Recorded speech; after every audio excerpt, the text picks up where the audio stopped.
Questo è un raro esemplare di Nespolo. Nespolo, ok. Cresciuto sulla roccia.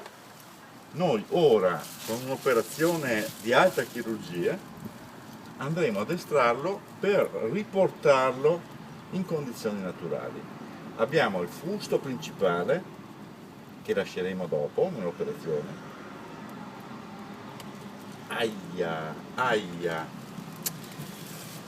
Questa non è riuscita.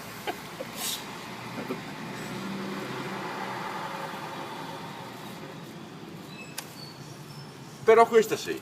Già meglio. Però questa sì. Questa ce la può fare. Questa ce la può fare e vi documenteremo nei prossimi mesi la crescita di questa pianta che ha resistito per anni e anni alle intemperie, alla siccità e soprattutto al giornale l'Adige.